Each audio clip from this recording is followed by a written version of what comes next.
then we went on to Warmbaths, or Bella Bella is the new name.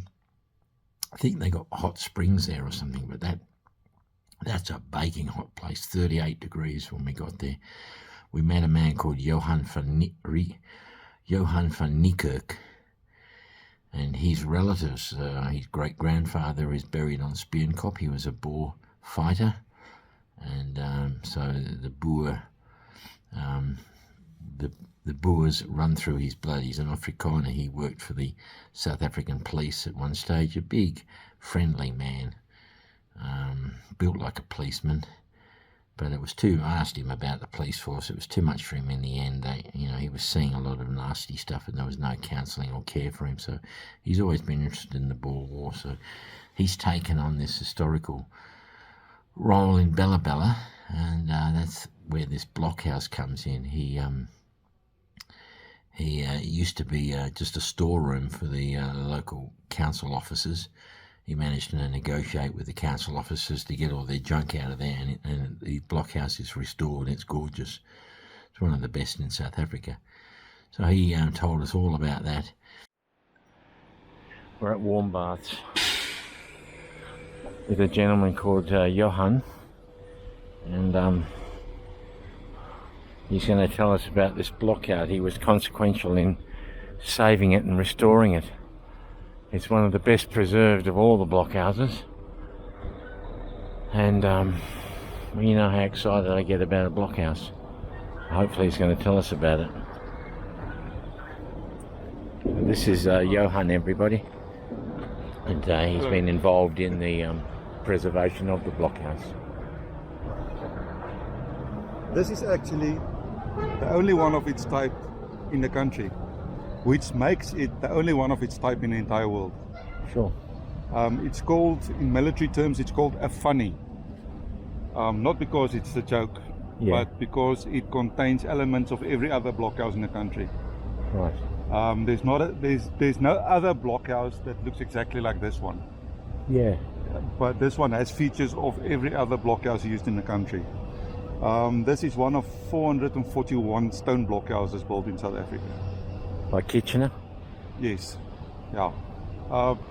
Actually, no, it was by Kitchener, because December 1900, that's when Roberts left. So this blockhouse was built after the second Boer incursion, British incursion into the Waterberg. So this blockhouse was built after after April 1901. Up until December 1901, when the last stone blockhouse was built. So this one was built between April 1901 and December 1901. And how many men would be in there, Johan? It depended. The stone blockhouses usually had a contingent of between 7 and 40 soldiers that guarded it. 40? Yeah, they can go up to 40. Oh. This one, because of the proximity of the train station and where the British camp should have been, I suspect it might have had fewer people, maybe between 14 and 20, I think, were stationed here at the time. Yeah. And I think they would have been rotated on a more regular basis than those isolated blockhouses, because of the proximity of the British camp. Right. This one is also, if you can see the holes, everybody usually asks me, those holes in the walls, was this blockhouse attacked? No, it was not attacked. No. Never. No. Those holes are from the Lewis method with which it was built. It's a metal hook that goes into the holes, and then they hoist the stones one on top of the other. That's interesting, because the one at Vereeniging, we noticed these rods sticking out of the... Yeah, that's another method that they used to build.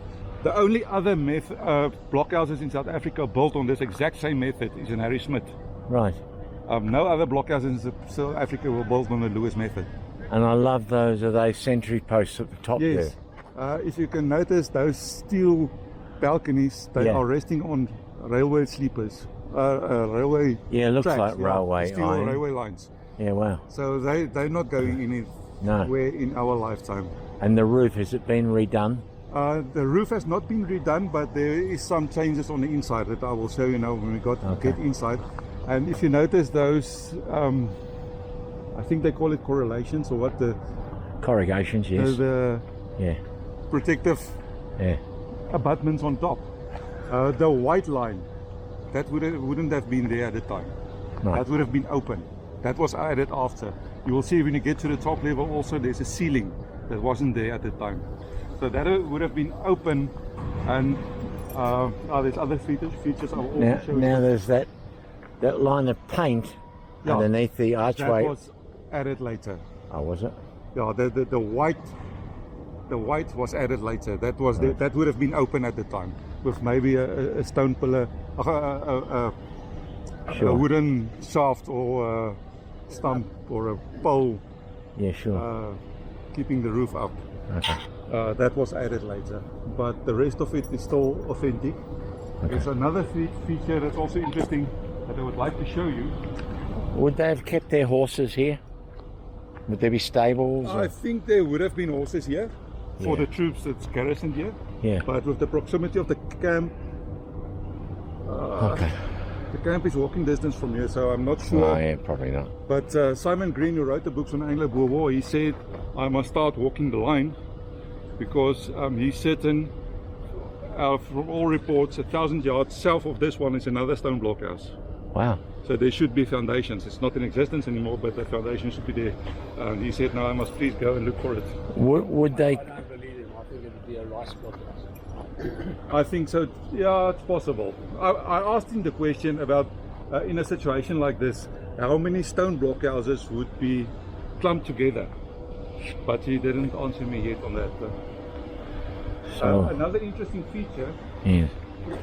this thing, Anthony Hu, when he was here, he said, Oh, yeah. this is definitely something military related, Oh, but yeah. I can't find out what it's about. He says Right. that's a symbol relating to something military. I Right. don't know how old that is. Was it here from the Boer War?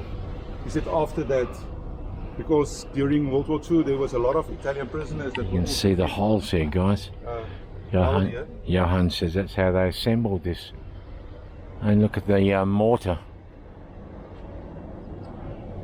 Wow. Where would the stones be ferried or quarried I'm from? going to show you right now. Okay. But interesting thing that I also want to show you. Yeah, that sun, guys. Just want to get it. I've just put sun cream on. Yeah. Over here. Oh, yeah. If you look at that indentations in there, these stones were broken by hand. Wow. There was metal Chisels? chisels hammered into them to break them apart and create the blocks. God. There's a couple of nice places where you can see it. That's one of them there. Oh, there's another one here. Yeah. This one, They hammered a row of chisels into the stone to break it. Yeah, And right. then they created the blocks. So it was a good amount of work. Yeah, yeah. They say a stone blockhouse took 30 men 3 months to build, Oh, while a rice pattern blockhouse could be erected by 7 men in 6 hours. yeah. So that's So- basically the main reason why they switched from stone blockhouses to rice pattern blockhouses. The rice pattern ones are the corrugated iron. Corrugated iron, Like- basically round, but you get them in hexagons and stuff like that also. Other shapes. Yeah, yeah. The one in Warmbaths is a square. Oh, now, yeah, Yeah. I can ask you this. So the one at Vereeniging had like what I thought was a door. So it was about that, but it was higher and it stretched down, and I wondered if it was for a ladder. 2 to 3 meters up in the air. The retractable ladder. If there's a problem, they go into the middle level, pull in the ladder, close the latches, and then they were basically safe inside. Very few of the blockhouses were ever attacked. Yeah. There was attacks on blockhouses on the Delagoa line near present-day Middelburg. There was attacks there by General Ben Viljoen. Near Springbok, they were attacked by General Mani Maritz. And at Brandfort, they were attacked by General Fourie. If I'm correct, I think it's Fourie. But that's the only instances, 3 instances where the blockhouses were attacked. They were basically impenetrable. Yeah. Now, The only successful attacks on the blockhouses was in Springbok by Barney Murrett, but it was because he found a way to throw dynamite inside and force the inhabitants out. What was, would this blockhouse have been in communication with another blockhouse? Yes, basically there was a Heliograph? blockhouse every mile on the railway line. Heliograph? Possibly yes. Yeah. Telegraph also. And the Anglo-Boer War was also the first war where telephone lines were used for the first time. Yeah, But telephone that was lines. basically in close proximity to each other. This is kind of open. Yeah. Oh, whoa, whoa. I will go inside now. I'll show you the rest. Yeah, just had to try that, folks. Okay, come on. But yeah, this is So it's actually, a great example of where the chisels were hammered in any to break the blocks. any graffiti, Johan? Nothing. There on top, I think it's at that latch there, Yeah. is graffiti from 1959. Ah, But those were basically railway employees yeah, that used this as a living quarters. nice. Now this door would have been up there. Yeah, the bottom would not have been a door. That's where the original door was. Door was up there. And Right. there would have been a ladder up there. If they were attacked, they went up, closed the latch, pulled the ladder in, closed the latch, and they were basically safe inside. Wow.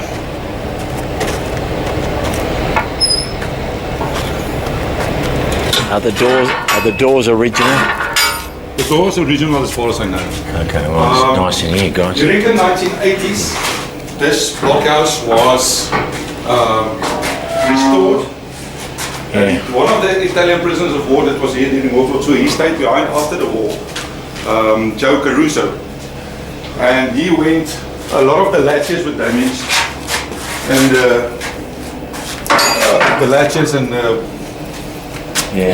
hinges were damaged, and he recreated them. Oh, nice. He was a steel worker. Like a blacksmith. Yeah. And he made these by hand when they restored the blockhouse. And that looks new, the floor. Yeah. That the wood of the floor was replaced. Yeah, But that's basically where the floor level would have been about. This is where the original ladder was. Going straight up yeah. in the middle of the, it's basically for protection, but it's not close to the wall. What we've got here, this place was a mess a while back, and we came and we cleaned it. And there's a hole there where we put most of the rubbish that still needs to be taken out. But apparently the British used to put their water tanks on the top level of the blockhouses, Yep. just to get that water pressure down to the guys down below. Right. But then they had a problem with the Boers shooting holes into the water tanks. And then they moved the water tanks down into the basement. And they would take the water out by buckets. And this is apparently where the water tank would have stood. Now this, Yeah, I'm going to ask you about that. yeah, this is damage from a flood we had in 2013. Wow. It's just, this is the level at which the water was running through this area. I was going to ask you, is that 100-year-old cow dung? No. Right. This, the walls were replastered when they, Right. the blockhouse over in the 1980s. So the nails are new? I suspect so, yeah. This might have been leftovers from when it was used as a residence for the railway workers. Ah, yeah. But the mortar for the walls, when they restored the blockhouse, they had to get permission from the Simon van der Stel Stichting, firstly to restore it, and then they got a recipe from the Simon van der Stel Stichting about how this mortar should be made. This is authentically how it would have been during the World War. It's like whitewash. So the isn't it? recipe and the amount of lime that's Yeah, lime. in there also That was given to them by the Simon van der Stel Stichting, and they had to do it exactly like that. And the Simon van der Stel Stichting came and basically investigated the site after the restoration to see if they were happy with what was done. That's it. There's not a lot of wear on it. Yeah. But when we go up, just check. This one is alright, but the top brace there, that railing there is a bit loose. We're going up. But no, we can go all the way to the top. Up you go. Before you both go, I want to picture of both of you for me. I know I've got a... No, you Oh, can the- yeah, because there's... Yeah, that light is, that light.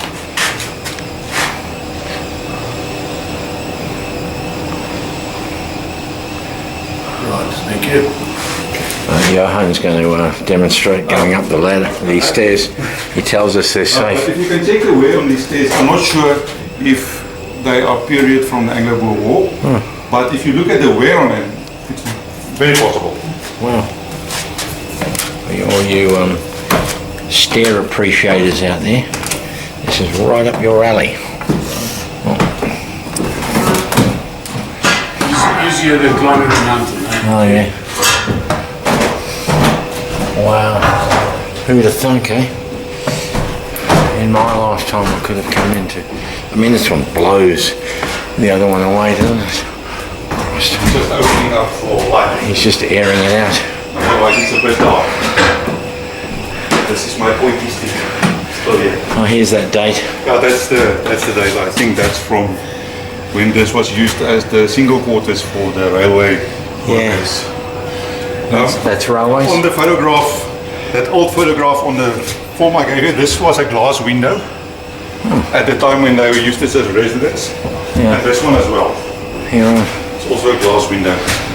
So these latches would have placed afterwards, but this would have been the original entrance into the blockhouse. Wow.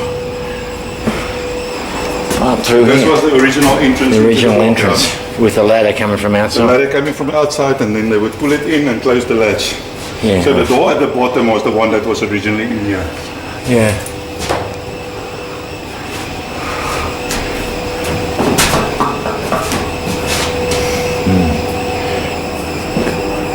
It's This fantastic. would have been the living quarters. This is where the troops stayed. The beds would have been here. So it's possible that you could get about 12 beds in here. Yeah. And I think they shared beds when there was the guys on duty and the guys sleeping, shared beds. So if there was 12 beds in here, it's possible that there could have been 24 people manning this blockhouse. Right. And what are these? Okay, then we can go off. What are they? Oh, this is, I'm not sure if there was rails in here, but this is part of the construction. This, I think, is where the original level of the floor would have been. Yeah, right. Yeah. But Okay. this one is lower, so I'm not sure about this one. But if you look all the way around, you've got the wood sticking out, so I think that would have been the original floor level. Floor level, yeah. Okay, we're going up another. Just check here when you go up. Okay, thanks. A lot of people need to eat in there. Yeah. We're going up another level, guys. Oh God, we're going to be at the veranda, for want of a better word. You know that you can come all the way up here. Fuck. I'm a bit scared of heights. This would have been the lookout platform. Lookout platform. From here, ceiling that was added later. This was added later. It would have been open here, like the fences of a castle. Yeah. Would have been open with a pillar here holding the roof up, all the corners. These are the anchor points for the platform on the outside, for the balcony. They're anchored here with cables, and then they're resting on railway sleepers or railway lines. Yeah, So right. they're quite sturdy. Over here we have a little dove breeding here. Should still be here. Hello. She's a little dove. She's breeding. No, it's not here now. She's moved on. But this balcony looks exactly the same as that one. That's the porch. Can I step on it? Yeah, you can step on it. No, it's safe. Well, look where I am. Man.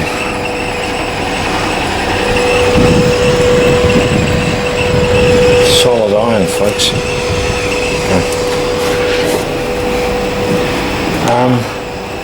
We were at something Folly yesterday. You know, another blockhouse called something Folly. Oh, yeah. And it has slots like a castle. You know, they see a castle has. This wasn't.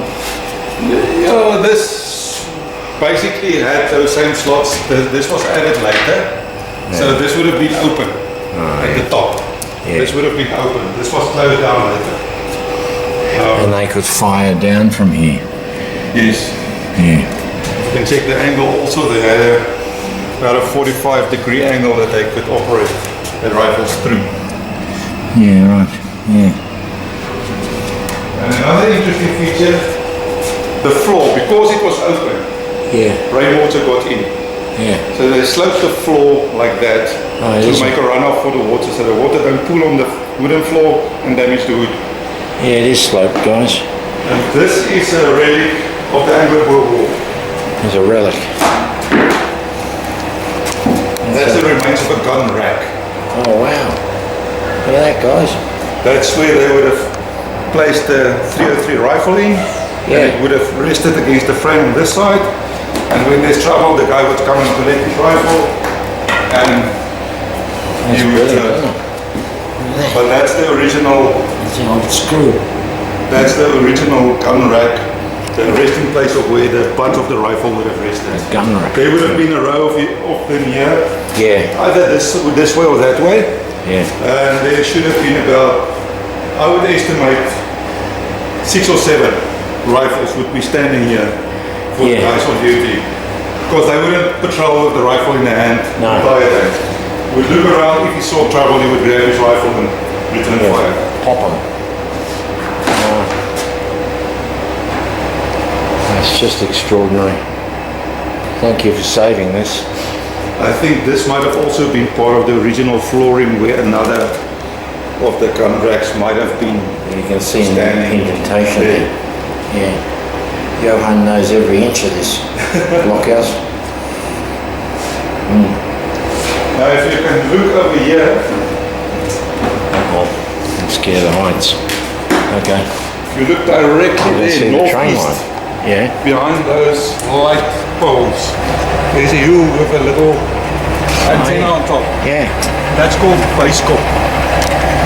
Now the stone that they built the blockhouse from came from there. Can you see that? Oh, yeah. That's called base corp. The exact same stone, red sandstone, was used in the construction of the Union buildings in Victoria. Right.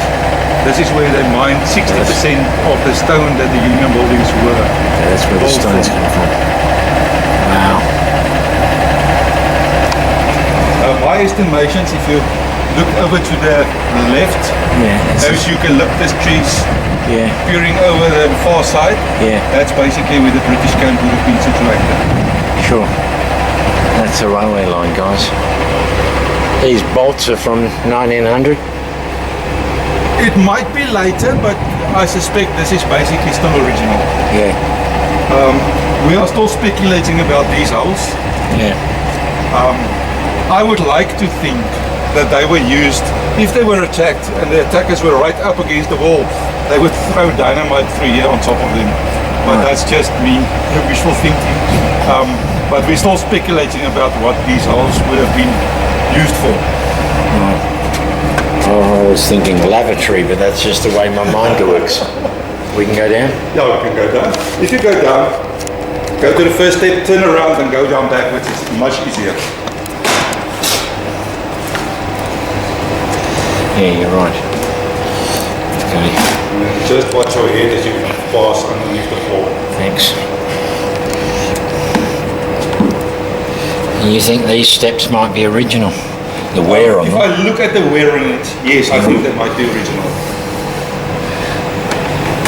But the railings were added later. Yeah. It's quite scary, guys. I mean, I'm not very good with heights. So, I get a photo of me outside with the blockhouse. Of course I do. Okay. mean, what an opportunity. You can have this opportunity too, guys. Just book with Alan from SA KZ Battle Tours.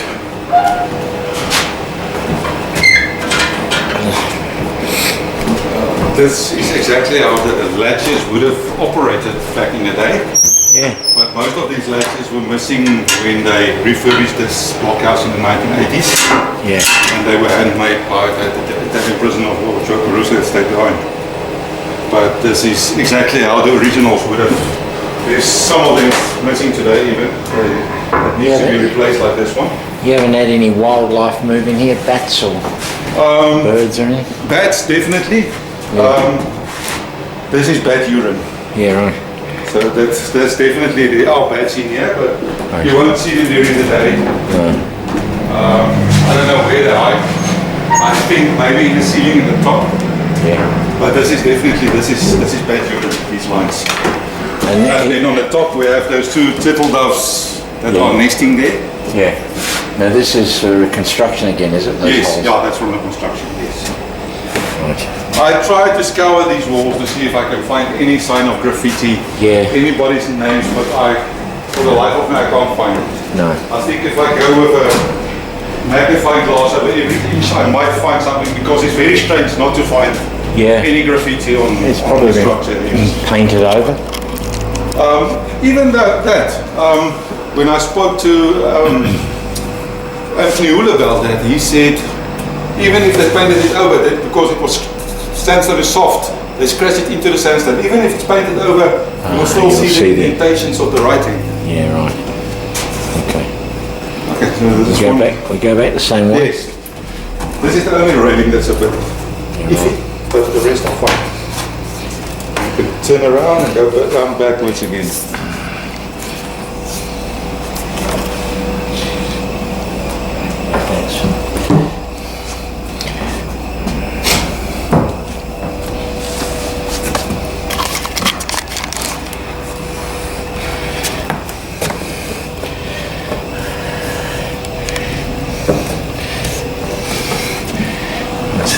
Looks like going down, guys. I'm not going to break any speed records. I'm terrified of heights, Alan.